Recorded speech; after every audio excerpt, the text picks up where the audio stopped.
A boa vontade da opinião pública com governantes está diretamente ligada à questão da economia. Se a economia vai indo bem, se aguenta até Groucho Marx. Não, Groucho Marx era divertido. Se aguenta até Bolsonaro. Se está indo mal, nem Dom Pedro II escapa. E nós temos aí no governo Bolsonaro um governo que não existe. E que no começo se criou a fantasia de que ele estava amparado em duas âncoras, Sérgio Moro e Paulo Guedes. E ambos mostraram que não tem peso relativo nenhum. O Sérgio Moro, completamente inerte, aguardando aí a aprovação das 10 medidas. Não faz nada, tendo como álibi as 10 medidas. Se o Congresso não aprovar as 10 medidas, a culpa dele não fazer nada será do Congresso. O Paulo Guedes nada faz também, não tem nenhum domínio sobre as ferramentas de política econômica e fica em cima dessa contagem regressiva para a reforma da Previdência. A única maneira de salvar o Brasil é a reforma da Previdência. E nada faz.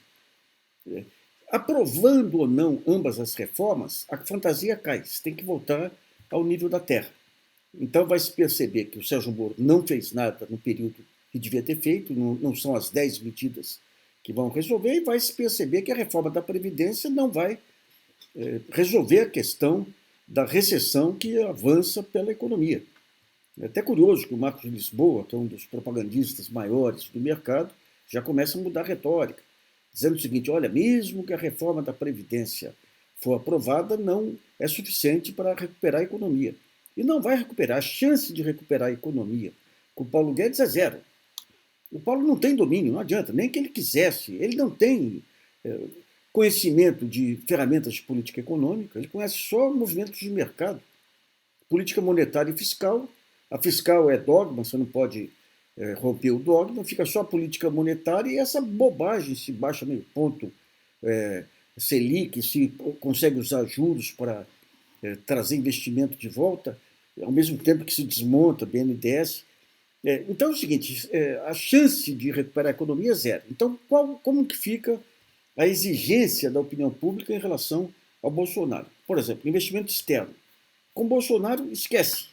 Quem é que vai investir num país em que o presidente é terraplanista, aí, o presidente é fundamentalista, prega o ódio, prega a violência, em que você tem um governador de Estado e um ministro da Justiça que liberam a matança pelos policiais, aumentando a insegurança pública de uma maneira geral, que você tem um presidente envolvido com milícias, que você tem toda uma lógica aí das milícias sendo alimentadas nos presídios e um ministro da Justiça que resolve ampliar a prisão.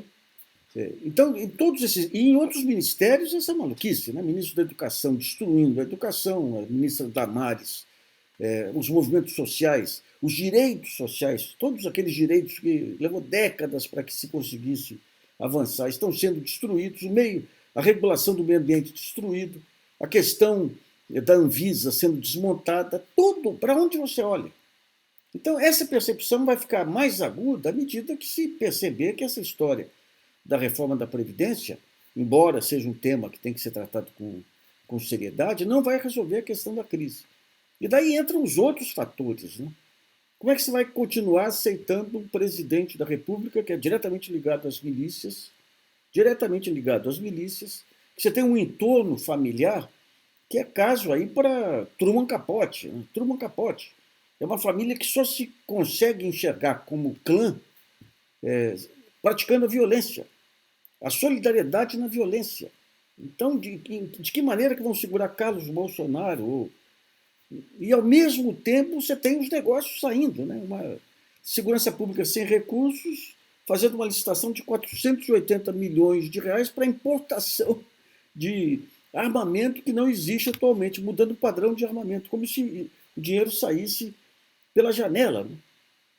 Então, todos esses fatores aí continuam me trazendo a convicção de que Bolsonaro não dura até o final do governo.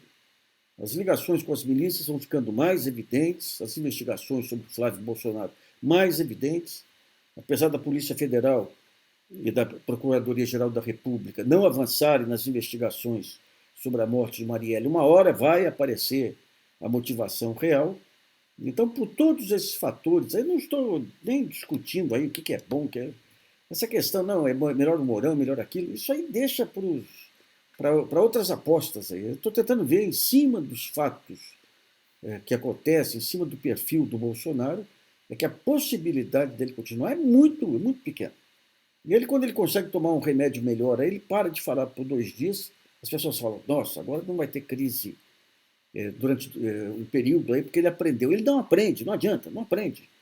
É muita limitação, é muito envolvimento psicológico dele, dos filhos, para, a essa altura do campeonato aí, se pensar em um mínimo de bom senso da parte deles.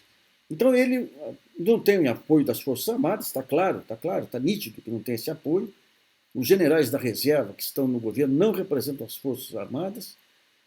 Você tem todos esses desgastes da aposentadoria, até a parte boa da aposentadoria, que provoca desgaste nas corporações civis e militares. Aí, e tudo isso sendo conduzido por uma pessoa absolutamente inepta, desequilibrada. Então eu continuo apostando aí que Bolsonaro não tem vida longa.